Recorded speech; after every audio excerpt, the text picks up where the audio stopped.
ஒவ்வொரு மாதத்தின் முதல் நாளை பத்தி ரொம்ப அழகா நீங்க சொல்லுவீங்க. அந்த வகையில மார்கழி முதல் நாள் என்ன மாரி விஷயங்கள மக்கள் பின்பற்றணும்னு சொல்லுங்களேன்? இப்போ இந்த மார்கழி மாதம் வருதுன்னு பார்த்தீங்கன்னா, எல்லா மாதமும் நம்மளுக்கானது தான். அதில் சில நல்லது கெட்டது இருக்குது. அதில் இந்த மார்கழி மாதம் மார்கழி முதல் நாள் செய்யக்கூடிய வேலைன்னு பார்த்தீங்கன்னா, இதை மட்டும் இந்த மார்கழி மாதம் நீங்கள் கடைப்பிடிங்க. எந்த கோயிலுக்கு வேணா போங்க, மாலை போடுங்க, ஹஸ்பண்ட் மாலை போட்டு வரட்டும், அதெல்லாம் கணக்கு இல்ல. 3 மட்டும் எப்போ பண்ணணும்னு பார்த்தீங்கன்னா, பிரம்ம முகூர்த்தத்தில் பண்ணணும். இது மட்டும் ஃபாலோ பண்ணுங்கள். இந்த மார்கழி மாதம் பண்ணுங்கள். அடுத்த நியூ இயர் பொறந்ததுக்கப்புறம் உங்கள் வாழ்க்கையில் மாற்றங்கள் வரும், வந்தே தீரும்.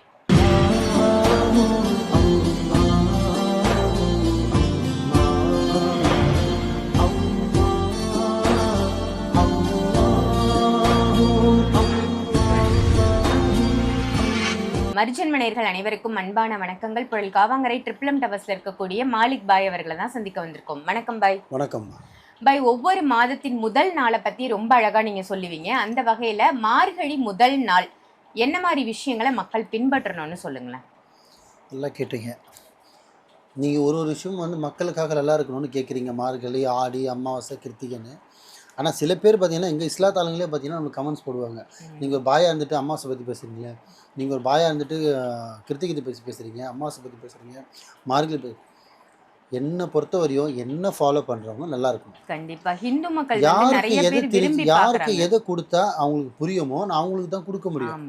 அதே மாதிரி யார் பசியோடு இருக்கணும் அவங்களுக்கு தான் நான் சாப்பாடு கொடுக்கணும். சாப்பிட்டு ஏப்பம் விட்டுருக்கணும் சாப்பாடு கொடுக்குறதால எந்த யூஸும் கிடையாது. பட்னியாக இருக்கணும்னு அர்த்தம்னா யாருக்கு தேவைகள் இருக்குது. கண்டிப்பாக இது ஹிந்து, முஸ்லீம், கிறிஸ்தவர்லாம் இங்கே நான் பிரிக்கலை. இந்த விஷயம் இந்த நேரத்தில் பண்ணால் நல்லாயிருக்கும். அது மக்களுக்கு சொல்கிறேன். அது மக்கள் புரிஞ்சுக்கிறாங்க. அது சில பேர் புரிஞ்சுக்காமல் எனக்கு கமெண்ட்டில் அனுப்புகிறாங்க. நீங்கள் ஒரு பாயான்னு கேட்குறாங்க. நான் பாயோ கேர்ளோ அதெல்லாம் ஒரு பக்கம் இருந்துட்டு போட்டோம். அதில் எந்த ஒரு மாற்று கருத்தும் கிடையாது. சரிங்களா? மக்களுக்கு ஒன்று சொல்ல வருது என்னென்னா, நம்ம சொல்கிற விஷயத்த தயவு செஞ்சு கொஞ்சம் புரிஞ்சுக்கிங்க. ஏன்னா கெடுக்கிறதுக்கு 1000 பேர் வருவான், ஆனால் காப்பாற்றுறதுக்கு சில பேர் தான் வருவான். ஸோ இது பாய் சொல்கிறாரு, கிறிஸ்தவர் சொல்கிறாரு, ஹிந்து சொல்கிறாரு பார்க்காதீங்க. என் வீடியோ யார் வீடியோ சொல்கிற கருத்து கரெக்டாக இருக்கா? அது பண்ணால் உங்களுக்கு பிரயோஜனம் இருக்கா? பிராச்சித்தம் கிடைக்குதா? நீங்கள் கஷ்டத்தில் இருக்கும்போது இது பயன்படுதா? நான் சொல்கிறத கேட்டு நிறைய பேர் நன்மையாக இருக்காங்களா? உங்களுக்கு நல்லது நடக்குதா? அதை மட்டும் பாருங்கள். புரியுதுங்களா? எங்கேருந்து வந்தோன்றது முக்கியம் இல்லை, எங்கே போய் சேர போகிறன்றது தான் முக்கியம். இது வார்த்தையில் நல்லா ஞாபகம் வச்சுங்க மக்களே. எங்கேருந்து வந்தோம், என்ன சொல்கிறோம், எந்த கம்யூனிட்டியில் வந்தோம், எந்த கம்யூனிட்டி வளர்ந்தோம், அதெல்லாம் தேவையில்லை. எங்கே போய் சேர்றோம்.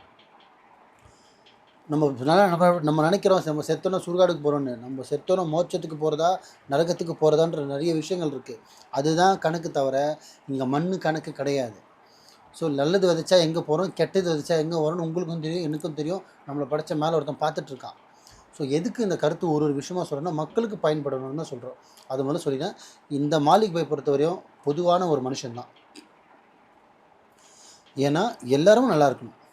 ஹிந்து, முஸ்லீம், கிறிஸ்தவர்லாம் கிடையாது. எல்லாமே நல்லா இருக்கணும். கஷ்டம் யார் படுறாங்களோ அவங்க இதை பார்த்து பலன்படுத்தும். அதனால தான் அந்தந்த டைமில் அதை சொல்லுவேன். தொழுவுங்கன்னு சொல்லியிருக்கேன், சர்ச்சுக்கு போகணும்னு சொல்லுவேன், பள்ளிவாசலுக்கு போகணும்னு சொல்கிறேன், தர்காவுக்கு போகணும்னு சொல்கிறேன், கோவிலுக்கு போகணும்னு சொல்கிறேன், முருகர் கோவிலுக்கு போகணும்னு சொல்கிறேன், சிவன் கோவிலுக்கு போகணும்னு சொல்கிறேன். நானே பர்வதமலை, சிவன் மலை ஏறி இருக்கேன். ஏன்னா ஒரு அட்வென்ச்சர் பார்ப்போம் ஏறி. அவ்வளோதான். எல்லாமே நம்ம தப்பான வழியை நம்ம கைட் பண்ணலை. நல்ல விஷயத்தை மட்டும்தான் விதைக்கிறோம். நல்லதே விதைச்சா நல்லதே நடக்கும். அந்த ஒரு கான்செப்டில் தான் இந்த மாலிக் பாய் ட்ராவல் பண்ணுறேன். என் கூட ட்ராவல் பண்ண இந்த 1,00,000 பேரும் இதோட நல்லதாக இருப்பீங்கன்னு நினைக்கிறேன். இன்ஷா அல்லாஹ் பார்ப்போம். ஸோ இப்போ இந்த மார்கழி மாதம் வருதுன்னு பார்த்தீங்கன்னா, எல்லா மாதமும் நம்மளுக்கானது தான். அதில் சில நல்லது கெட்டது இருக்குது. அதில் இந்த மார்கழி மாதம் மார்கழி முதல் நாள் செய்யக்கூடிய வேலை பார்த்திங்கன்னா, மார்கழியில் ஒரே ஒரு விசேஷம்னா நிறைய பேர் மாலை போடுவாங்க, சபரிமலைக்கு போவாங்க. இதெல்லாம் ஒரு பக்கம் இருக்கட்டும். பெண்கள் பார்த்திங்கனாலே அந்த ஒரு மாதம் பார்த்திங்கன்னா ரொம்ப பிஸியாக இருப்பாங்க. ஸோ வீடை சுத்தம் பண்ணுறது, வீடு பெருக்குறது, கோலம் போடுறது, கோலம் போடுறது, வீடு சிங்காரிக்கிறது, தீபம் ஏற்றுறது, இதெல்லாமே இருந்தாலும் முக்கியமான விஷயம் 2 ஞாபகம் வச்சுங்க. இது முக்கியமாக ஹிந்து மக்களுக்கு இந்த பரிகாரத்தை சொல்கிறேன். இது பரிகாரமாக எடுத்துக்கலாம், இது ஒரு வேண்டுதலாக எடுத்துக்கலாம். இது செய்யுங்க, உங்கள் வாழ்க்கை நல்லாயிருக்கும். இந்த மார்கழி மாதம் முழுவதும் நீங்கள் செய்யக்கூடிய வேலை ஒன்றே என்னன்னு கேட்டிங்கன்னா, காலையில் பிரம்ம முகூர்த்தத்தில் எந்திரிச்சிருங்க. தயவு செஞ்சு எந்திரிங்க. 12 மாதத்தில் 11 மாதம் தூங்கியிருப்பீங்க, அதை விட்டுடுங்க. இந்த ஒரு மாதம் தான் உங்களுக்கான மாதம். இது ஃபிக்ஸ் ஆகிடுங்க. இந்த ஒரு மாதத்தில் தான் என் கடன் தீரப்போகுது. இந்த ஒரு மாதத்தில் தான் நான் வாழ்க்கையில் முன்னேற போகிறேன். இந்த ஒரு மாதத்தில் தான் நான் வாழ்க்கையில் ஃபாரின் போகிறேன். இந்த ஒரு மாதத்தில் தான் நான் மார்க் எடுக்க போகிறேன். இந்த ஒரு மாதத்தில் தான் நான் சாதிக்க போகிறேன். அந்த மாதிரி எண்ணத்தில் இந்த ஒரு மாதத்தை நீங்கள் உங்களுக்கானது இறைவனுக்காக சொல்லிட்டு பிரம்ம முகூர்த்தத்தில் எந்திரிக்க ஆரம்பிங்க. எந்திரிச்சு நீங்கள் பெருசாக ஒன்றும் சொன்னால் ஃபஸ்ட்டு நீங்கள் சுத்தமாகிடுங்க. உங்களோட எண்ணத்தை, உங்கள் உள்ளத்தை, உங்கள் உடலை 3த்தையும் சுத்தம் பண்ணிவிட்டு க்ளியர் ஆகிட்டு வீட்டில் செய்ய வேண்டிய 2 விஷயம் தான். ஒன்று வாசல் இருந்தாலும் சரி, இல்லை அப்பார்ட்மெண்ட்டாக இருந்தாலும் சரி, இண்டிவிஜுவல் ஹவுஸ் இருந்தாலும் சரி, வாசலில் சின்னதாக ஒரு கோலம், ஒரு அழகாக ஒரு கோலம் பெருக்கி மொழிகிட்டு க்ளீன் பண்ணிவிட்டு ஒரு கோலத்தை போடுங்க. வீட்டில் சாம்பிராணி போடுங்க. 2வது விளக்கு வாசலில் போடுங்க. ஸோ இந்த மார்கழி மாதம் முழுவதும் தேதி 1லேருந்து தேதி முடிகிற வரையும் பார்த்தீங்கன்னா, மார்கழி மாதம் முழுவதும் பார்த்தீங்கன்னா இந்த பிரம்ம முகூர்த்தத்தில் விளக்கேற்றுங்க. ரொம்ப நேரம் கூட நீங்கள் ஏற்ற வேணாம். கரெக்டாக ஒரு 1/2 hour எரிஞ்சால் கூட போதும். நீங்கள் வாசலுக்கு உள்பகுதியிலும் வைக்கலாம், வாசலுக்கு வெளிப்பகுதியிலும் வைக்கலாம். ஆனால் வாசலை நோக்கி தான் இருக்கணும். அதை மட்டும் ஃபிக்ஸ் ஆகிங்க. உள்ளே நோக்கி இருக்கக்கூடாது, வாசலை நோக்கி இருக்கணும். இந்த ஒன்று மட்டும் ஃபாலோ பண்ணுங்கள். எந்திரிக்கணும், நம்ம சுத்தமாகிடணும், வாசலை சுத்தம் பண்ணிடணும். கோலம் போடுறவங்க கோலம் போடலாம், இல்லை ஸ்டிக்கர் ஒட்டினாலும் சரி. முடிஞ்சது கோலம் போடுங்க, மாவு அரைச்சி கோலம் போடுங்க. 1 மாதம் கஷ்டப்படுங்க, 11 மாதம் நல்லா இருப்பீங்க.